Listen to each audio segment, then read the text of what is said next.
আসসালামু আলাইকুম এভরিওয়ান, কেমন আছো সকলে? আশা করছি ভালো আছো। তো এটা আমার সেকেন্ড টাইম ব্লগ।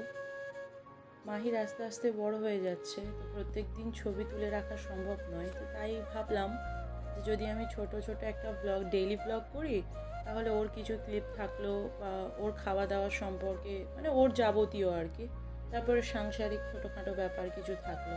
তো তাই ভাবলাম ডেইলি ব্লগ স্টার্ট করবো। তো তাই আজ থেকে শুরু করে দিয়েছি। তো যদি আমার এর মধ্যে কোনো ভুল হয়ে থাকে আপনারা কমেন্ট করবেন, তাহলে আমি আমার ভুল শুধরে নেওয়ার চেষ্টা করবো ইনশাআল্লাহ। তো উপর থেকে নিচে চলে গেল খেলাধুলা করার জন্য।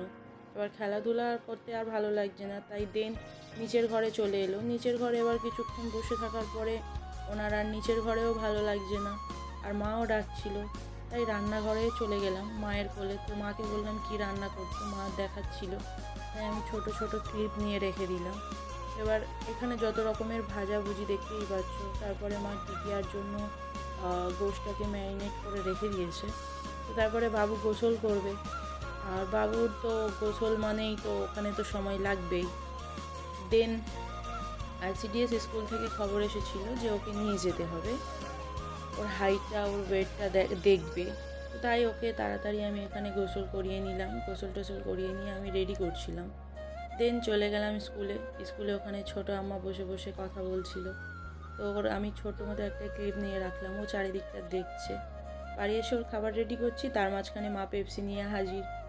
তো আমি খাবো ও খাবে না এমনটা তো নয়। তারপরে আবার একটু ভালো করে উপরে এসে ছবি নিলাম। দেন মা ডাকলো, গোসল টোসল করে গিয়ে দেখছি মা খাবার রেডি করেছে। তো খাবার রেডি করে এখানে ডাকছে। মা এরকম প্লেটে খেতে পারে না, তাই উনি বাসনে খাচ্ছে, আপনারা আবার ভাবতে পারেন। তো দেখুন এখানে শাক ভাজা মেজো আম্মা দিয়েছে, এখানে এইটা সেজো আম্মা। তো ভালো লাগলে লাইক করবেন।